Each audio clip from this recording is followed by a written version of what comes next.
Muito bem, retomamos com o Panorama Esportivo. Hoje a série Comendadores do Esporte de Santa Catarina. Em 1999, depois de ter sido criado em 1994, mais um grupo de gestores, um grupo de personalidades esportivas de nosso estado foi homenageado com a Comenda do Mérito e a Medalha do Mérito Desportivo de Santa Catarina.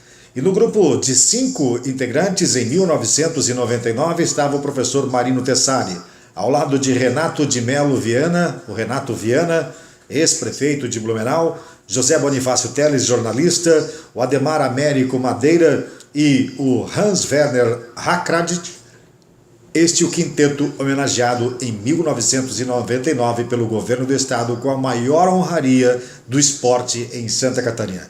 E um desses 5 está conosco aqui, ao nosso lado, à nossa direita, Marino Tessari. Boa noite, Marino, tudo bem? Boa noite, é uma satisfação, Júlio, estar aqui no seu programa e gostaria de parabenizá-lo pela iniciativa desse trabalho que você vem realizando ao longo dos anos, sabendo da sua dedicação e da importância desse trabalho para o esporte catarinense. Muito bem. A série Comendadores do Esporte fala exclusivamente do perfil do entrevistado. A vida dedicada ao esporte.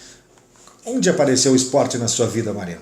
Olha, quando eu concluí o segundo grau no meio oeste catarinense, a minha intenção era fazer educação física. E na oportunidade eu procurei os vestibulares e surgiu, era a terceira turma da UDESC, e fiz vestibular lá em Mafra, inclusive foi interessante, fiz lá no interior, e vim morar em Florianópolis no dia 1º de março de 74, iniciei o curso de educação física. Em 1974, em março de 74. Exatamente. Essa data, esse mês e este ano tem uma história na minha vida. Eu tinha nada mais, nada menos do que 9 anos de idade e presenciei, e lembro como se fosse hoje, o maior desastre ecológico, podemos assim dizer, ou climatológico do sul de Santa Catarina, que foi a enchente em março de 1974. Você lembra dessa data, Maria? Eu inclusive iniciei o curso na UDESC e a primeira tarefa minha foi atuar na enchente. Eu fui voluntário na enchente de Tubarão, olha a coincidência. Eu atuei lá durante 2 meses, nós íamos todos os finais de semana, a universidade contratava um transporte, nós ficávamos no exército lá em Tubarão, e a nossa tarefa era reconstruir a cidade, ajudar a melhorar as escolas, enfim... Vocês atuaram onde? Ali na região da catedral? Nós podiam pousar os helicópteros ali na exatamente, época para trazer mantimentos? O apoio era do lado da catedral, era no fundo da catedral, nós ficávamos ali no final de semana, a gente ia no sábado, voltava domingo, e a nossa tarefa então foi, principalmente os espaços públicos, né, para reconstruir os espaços públicos, com tarefa braçal mesmo, carregar carrinho de mão, mas foi muito interessante que dali para frente eu não deixei mais de colaborar com essa questão da sociedade, estar envolvido em questões sociais, e principalmente no esporte e também depois no Projeto Rondon, que era uma tarefa do Projeto Rondon.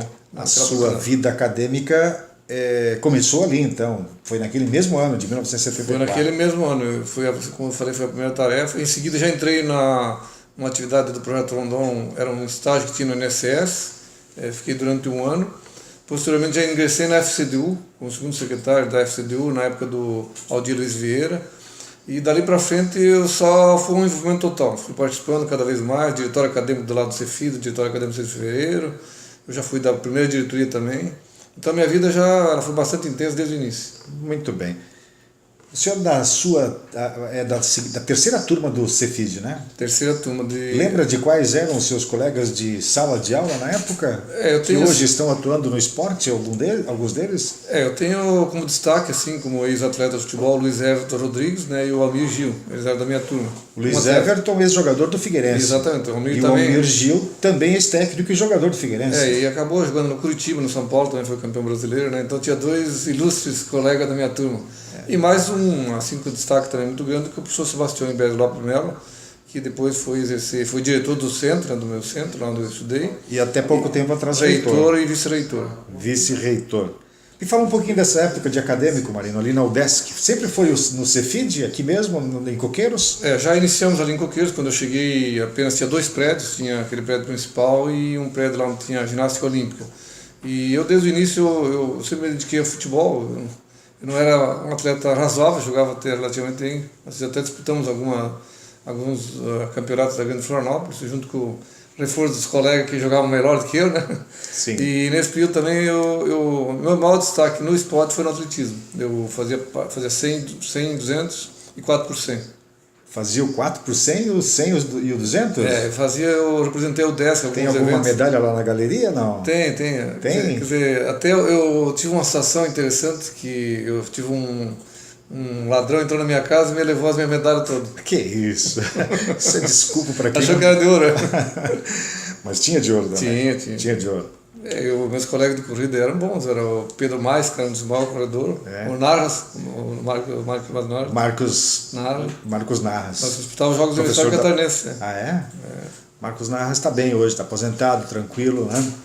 Marino casou enquanto acadêmico ou já veio casado para Florianópolis? Não, eu vim sozinho, daí eu fui, logo no início nós tínhamos esse trabalho do Projeto Rondon lá em Tubarão, foi para o INSS, diretório acadêmico, FCU.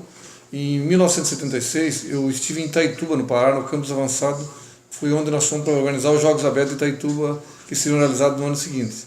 E ali que iniciou então minha atividade e eu conheci o Pará. No ano seguinte teve um problema, que os jogos acabaram sendo realizados e me chamaram para eu ir executar o que eu tinha planejado, em janeiro de 77. E eu fui para lá e fiquei 4 anos lá. Eu ia entrar um pouquinho mais adiante nessa questão do Projeto Rondon, mas eu quero levar o lado, o enfoque desse contato primeiro com a família. A Dona Deusa o senhor conheceu onde? Mas foi lá no Pará, quando eu fui para trabalhar lá que eu conheci ela. Aí teve 3 filhos. Tenho duas moças e um misto. E o Vitor, né? Um rapaz. O Vitor, simpático. Não sei como não veio hoje, né? O Vitor Ele está trabalhando, Está trabalhando? Está na Intelbras. Muito bem. É hora de trabalho dele. O Vitor, a Silvia e a Ana. A Silvia está fora do país? A Silvia está aqui, ela é engenheira. Ela é engenheira na Prefeitura de Antônio Carlos. Prefeitura de Antônio Carlos. Isso. E a Ana, que é profissional de educação física. E está fazendo mestrado na Federal também. Muito bem. A família está toda acertada, então. Tudo engrenado, tudo bem, graças a Deus. Todo mundo empregado, todo mundo de bem com a vida. Muito bem. Bom, antes de fechar este bloco, nós vamos falar agora do projeto Rondon. Marino Tessari viajou à Amazônia, é isso? No passado, e quem teve essa feliz oportunidade de participar, o projeto Rondon começou em 67. Com operações regionais e nacionais. O que é essencialmente o projeto Rondon para o nosso teleinternauta que está nos acompanhando? Foi uma iniciativa do governo federal em interiorizar, a ideia deles era que as pessoas, principalmente do Sul, os jovens, universitários, professores, conhecessem a Amazônia e o Nordeste. Então eles fizeram um programa, inicialmente eram operações regionais, que era na própria região aqui do nosso estado, no Sul, e operações nacionais eram feitas, por exemplo, eu fui a Goiás, eu fui a Pernambuco, tinha operações nacionais que era todo ano em mês de janeiro. E tinha um programa que se chama Camp Avançado. Então eram 22 campi de Universidade do Sul e Sudeste que ficavam na Amazônia e no Nordeste. Por exemplo, por Santa Catarina tinha 2. Tinha da Federal em Santarém, no Pará, e em Itaituba da UDESC com as fundações educacionais, a Uniplac, a FESC, a FURB. Quando você fala em operações, que atividade vocês desenvolviam? Nessas operações nacionais eram atividades que eram feitas para aquele período, por exemplo, eram 30 dias, 40 dias, a gente ficava lá no mês de janeiro, normalmente, quando é a operação nacional. No campus avançado era diferente, os alunos eram uma equipe entre 20 e 30 acadêmicos, e eles ficavam ao longo do ano, cada turma ia revezando em torno de 30 a 40 dias. Mas fazendo especificamente o quê? Tudo. Se você ter uma ideia, desde planejar a cidade, fazer a parte topográfica da cidade, através da engenharia, os técnicos agrícolas dar assistência aos agricultores, o pessoal da assistência social fazer atividade de apoio às comunidades, a organização das comunidades, o pessoal do direito organizar a documentação das pessoas daquelas comunidades, muitas vezes nós levávamos o pessoal também de educação física que trabalhavam na organização dos jogos, cuidar da parte da educação física nas escolas que ela não tinha profissional na época. E o pessoal do odonto e da medicina da Federal, eles iam esporadicamente quando era possível para atuar também e dar um reforço na parte de atendimento médico e odontológico. Qual é a melhor lembrança desse período? Olha, eu devo toda a minha vida a esse período, porque foi lá que eu aprendi muito a convivência com as comunidades, com os estudantes, enfim. Hoje tenho muitos amigos que estão em cargos de destaque hoje, após ter feito curso, se formar, enfim, hoje são pessoas que têm cargos importantes no estado e no Brasil também. Então eu recebi lá em torno de 500 alunos nesse período que fiquei lá, e são pessoas que são nossos amigos, que estão espalhados aí pelo Brasil hoje. Né? Muito bem, fez uma relação muito grande de amizade, não só aqui em Santa Catarina, que é grande, né, como no Brasil todo. Bom, a gente vai para o nosso primeiro intervalo, em seguida a gente retorna com o panorama esportivo desta sexta-feira especial com a série Comendadores do Esporte de Santa Catarina. Hoje, entrevistando o professor Marino Tessari. Em seguida a gente retorna.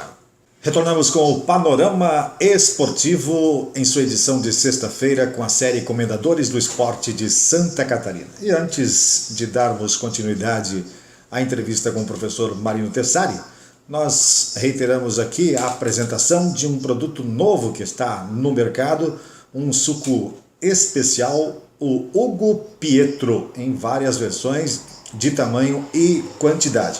Eu vou brindar aqui com o professor Marino Tessari, vamos experimentá-lo. Saúde, professor. Geladinho. Bom, gostou? Bom mesmo, bom suco.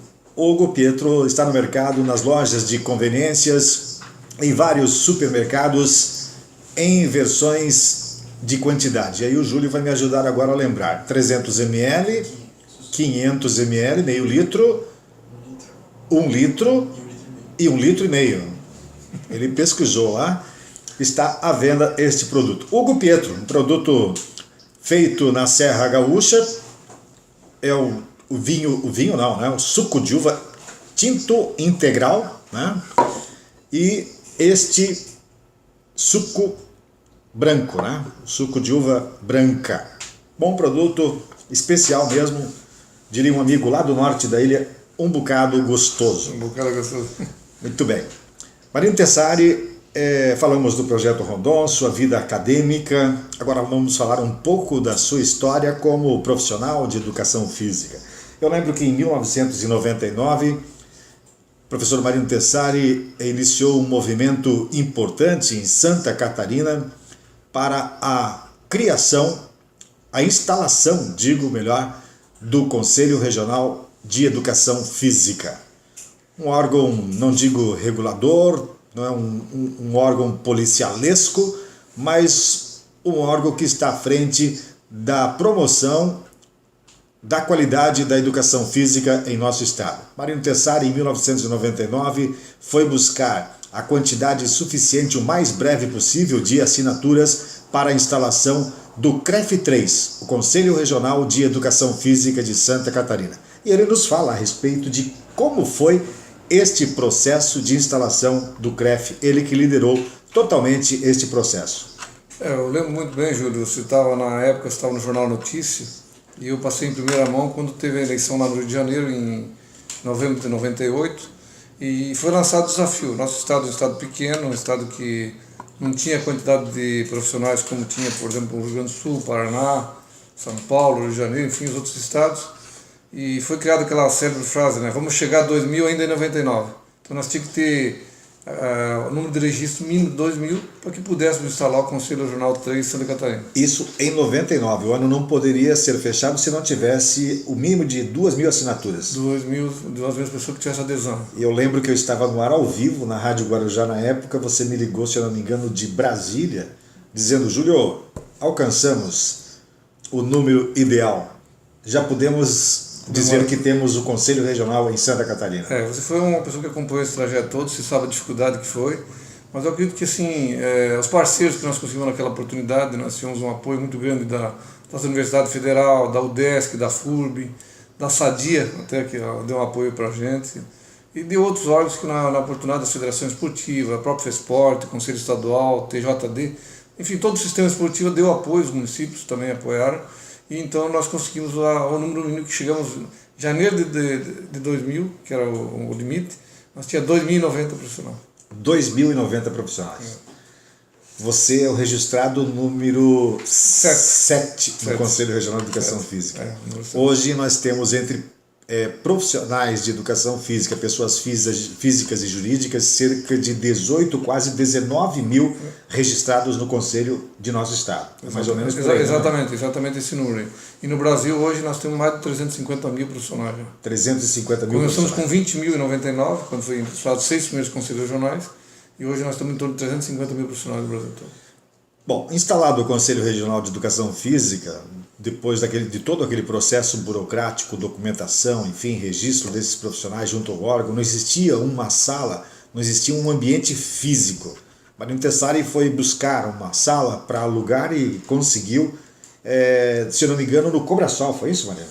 Nós iniciamos na sede da Associação dos Profissionais de Educação Física, Da a PEF, PEF. Começamos emprestado lá o primeiro ano, e no segundo ano a gente já veio para Coqueiros, ali próximo da igreja de Coqueiros, onde nós ficamos até 2003, que foi nesse período então que foi uma sala alugada, que era uma sala um pouco maior que essa do estúdio aqui, e trabalhavam todas as pessoas aqui no meu local. Era apertadinho, né? Muita gente entrando e saindo. Muito arquivo, corredor estreito. Cabendo algumas coisas, o pessoal nem transitar. Depois conseguimos comprar a sede em 2003, né, que foi a primeira conquista já de ter uma sede própria. Né? Agora, a julgar por aquela sede apertada lá perto da igreja, nós já estamos hoje apertados também, né? Nós, que eu digo a sede do conselho. Na verdade é que atual, própria inclusive. Na época nós tínhamos um funcionário, só tinha a Marli quando nós começamos. A Marli Trentin. Foi a Marli que começou com... E hoje nós estamos lá no conselho, já tem 25 profissionais trabalhando. Então aumentou bastante os profissionais. E é necessário, claro, que a própria expansão do espaço físico, das condições, da tecnologia, material.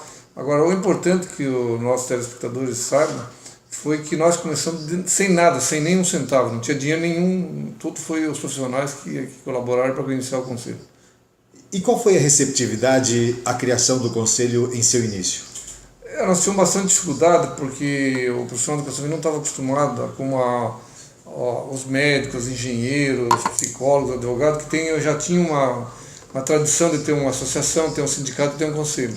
Então nós temos 4 órgãos, na verdade. Tem uma universidade que forma, tem associações que elas têm fins culturais, associativismo e tal, tem os sindicatos que cuidam das relações trabalhistas e os conselhos que cuidam do habilito no exercício profissional. Então, para nós passar isso para os profissionais foi uma tarefa bastante difícil. Convencê-los de que eles tinham que ter mais uma taxa para pagar, mais uma contribuição anual a fazer. Por falar em contribuição, Marino, vamos voltar ao perfil Marino e sua honraria, né, sua medalha, enfim. Que papel você acha que os comendadores do esporte de Santa Catarina poderiam ter na atualidade? Eu penso que os comendadores poderiam ser pessoas mais proativas. Eu acredito que se tivessem oportunidade, poderiam estar contribuindo com sugestões, com ideias, ser pessoas que atuantes, como em determinados momentos foram. Eu acho que atualmente eles são bastante distanciados dos órgãos do sistema, TJD, tribunal, enfim, um ou outro que participam. Mas o ideal é que todos os comendadores, eu acredito que todos tenham boas ideias, boas contribuições, e até do ponto de vista social, de estar integrado nesse processo todo, transmitindo para os jovens aquele incentivo, entusiasmo, motivação, porque todos os comendadores, cada um tem uma história mais linda do que o outro. É difícil tu dizer que um desses aí não merece ter essa comenda. Que todos tiveram um papel, ou de uma maneira ou de outra, participar de um processo ativamente do esporte catarinense. É a maior honraria atribuída tanto à pessoa física quanto jurídica pelo governo do estado, a honraria da Comenda do Mérito Esportivo de Santa Catarina. Em 2015 teremos mais 6 ou 7 homenageados e esta é uma atribuição, esta escolha é do Conselho Estadual de Esporte, através de seus 21 membros que elegem pessoas que se destacaram ao longo de suas vidas. E esta pessoa tem que ter no mínimo 50 anos de idade. 50 anos de idade. Marino Tessari nos fala um pouquinho mais da sua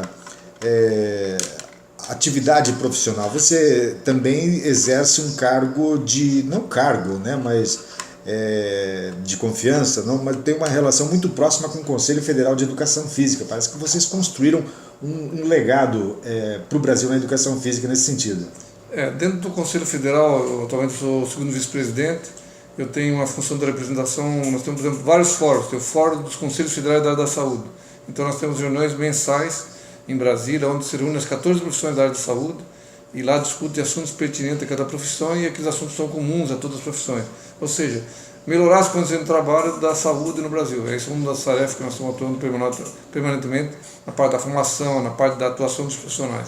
Eu faço parte também da Associação dos Conselhos Profissionais, represento o CREF, eu sou atualmente secretário dessa associação. Da ASCOP. ASCOP, que também tem um papel de integração, um papel fundamental para melhorar a possibilidade de atuação dos conselhos profissionais em Santa Catarina. Então tem uma função em Brasília e no Brasil de uma forma geral, em atuações mais a nível nacional, e tem uma atuação local junto aos conselhos profissionais de todos os profissionais regulamentados, que são 30 hoje no Brasil.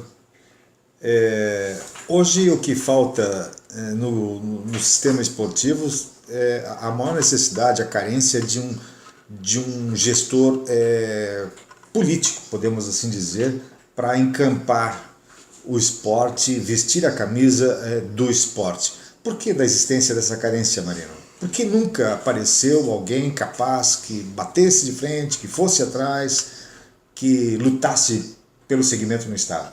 Bom, eu penso que muitas coisas elas vêm de família, vêm da história. Então, é que nem empresas das indústrias, do comércio, enfim.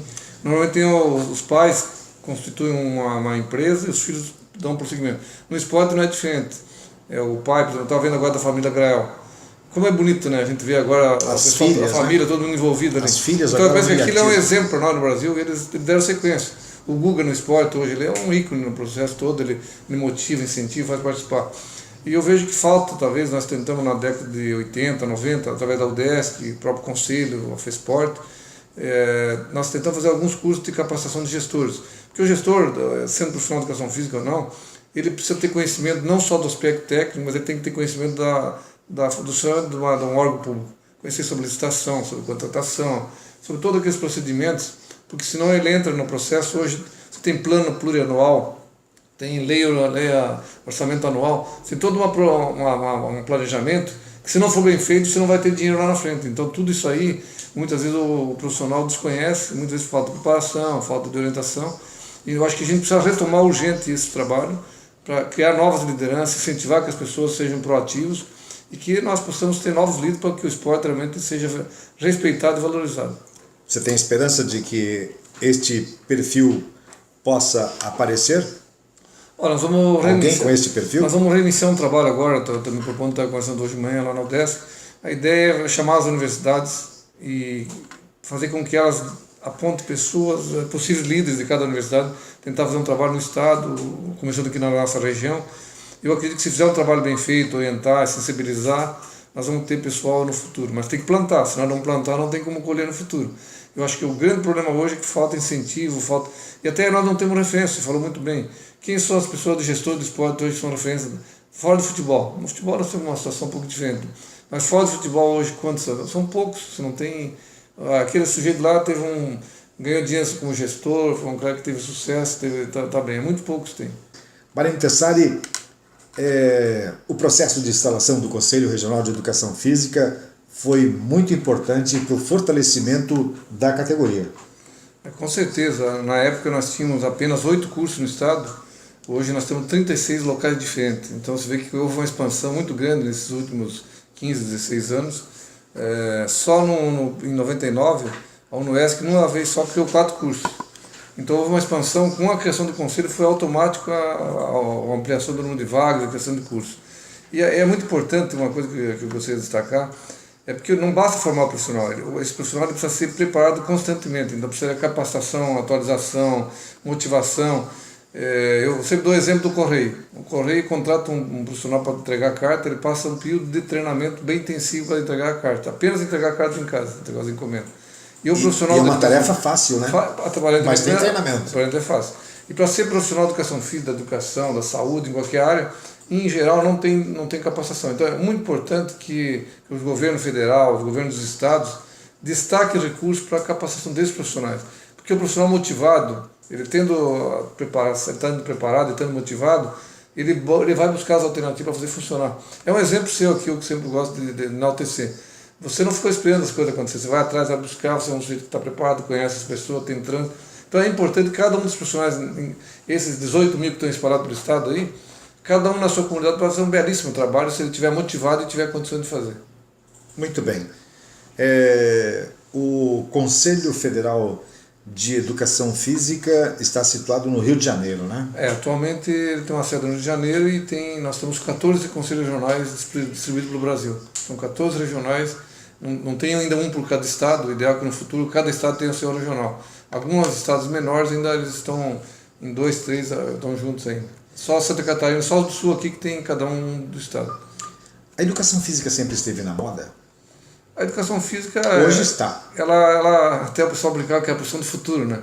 mas na verdade ela é do presente, ela é do futuro também, porque ela vai sempre, pode ter muita coisa que vai acabar, mas nunca vai acabar o esporte e a atividade física, isso aí nunca vai sair de moda. Então, na realidade, o que nós temos que se adaptar. As coisas são muito dinâmicas, cada vez surgem novos esportes, novas formas de fazer atividade física. Nós temos que se modernizar a cada dia, cada instante, cada mês, cada ano, tem que haver modernização. Antigamente não tinha os equipamentos que tem hoje, os recursos que tem hoje. As pessoas cada vez estão mais sedentárias em função das condições de deslocamento, não tem mais... Antigamente nós brincávamos na rua, as crianças tinham muito mais atividade, elas tinham muito mais espaço, tinha árvore, tinha barranco para subir. Hoje a criança fica presa em casa e vai para a escola. Então nós precisamos criar alternativas para as pessoas caminhar, para as pessoas fazer exercício, para praticar esportes, enfim. E a gente sempre costuma dizer o seguinte, a boa orientação faz a diferença. O profissional de educação física é que faz a diferença. Não é o equipamento, você pode ter o equipamento mais bonito do mundo, mas se não tiver um bom profissional lá, não vai acontecer nada. Muito bem. Algo mais a destacar em relação à educação física, Marino, em relação ao seu perfil específico como comendador do esporte de Santa Catarina? O que você pensa do esporte do atual momento? Eu penso que o esporte no Brasil ele perdeu uma grande oportunidade de, com as Olimpíadas, ter uma projeção muito maior internacionalmente e criar um legado que, passando a Olimpíada, nós estaríamos muito bem estruturados para o esporte. Infelizmente, houve muita promessa do governo federal e até dos estados em investir no esporte e não foi feito isso. E nós estamos praticamente, as Olimpíadas estão aí, já estão chegando, e vai ficar alguns legados em termos de instalação esportiva, mas com certeza o esporte não vai trazer aquele resultado esperado, em termos de resultado na Olimpíada. Fala-se que o legado fica para a cidade sede, né? Não fica o legado para o esporte. É lamentável, né? Em termos de estrutura física, em termos de mobilidade, de construções. Quem ganha com isso é o município, é a cidade anfitriã. Agora, infelizmente, o esporte fica um legado mínimo. Você deve estar lembrado que houve um movimento aqui no estado para várias cidades se candidatarem para ser sede para o treinamento das Olimpíadas. Exatamente. Eu não vi confirmar ninguém que vai ter nenhuma sede aqui. Isso traria um grande benefício, como a Alemanha foi para o interior da Bahia lá, construiu um CT lá para treinar. Você imagina se a Alemanha, se um país desse viesse para cá, montar uma estrutura aqui no estado, a piscina da Unisul, a pista da Universidade Federal, o UDESC, nós podíamos trazer para cá a experiência, a troca de informações, teria um ganho culturalmente excelente além do esporte, né? Para fechar, devo fazer esse reconhecimento público em relação ao perfil do Marino Tessari. Briga, literalmente, pela educação física e, recentemente, ele trabalhou no sentido de mobilizar o poder público, de se criar uma legislação específica para a valorização do profissional de educação física atuante no município de Florianópolis. Como é que foi esse processo, Marino?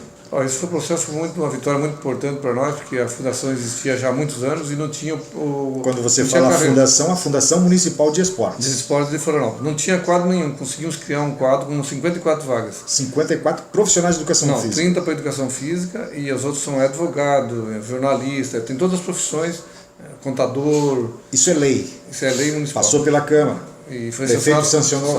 Agora a nossa esperança é que o prefeito abra concurso e organiza a fundação, né, com toda a sua estrutura para funcionar adequadamente. Está realizado?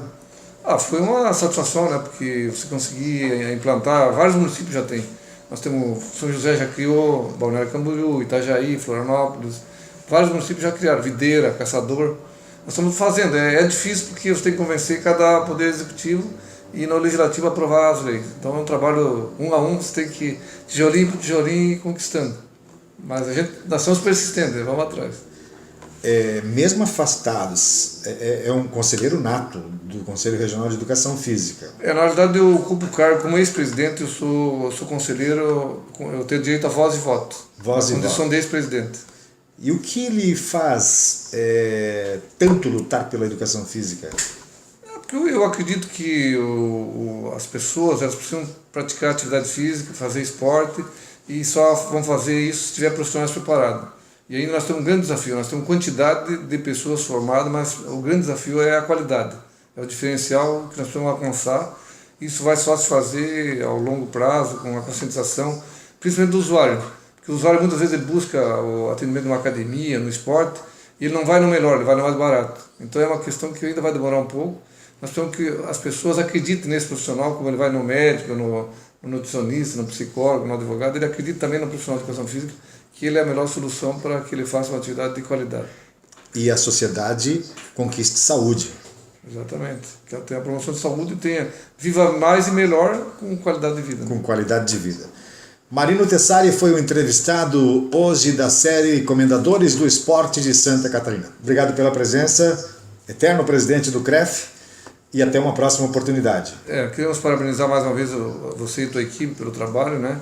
Eu entendo que é fundamental esse trabalho para o nosso esporte, para a divulgação, todos os esforços que se faz, a gente espera que seja reconhecido, que você consiga o apoio para que você possa além de transmitir todas as informações para a nossa sociedade catarinense em geral, e esportiva também, mas que você também consiga ter uma relação pessoal e profissional, que você consiga... É isso que a gente tenta conquistar há muitos anos. Essa luta é grande, eu acompanho o seu trabalho e eu tenho certeza que com a sua dedicação você vai conquistar todos os seus objetivos.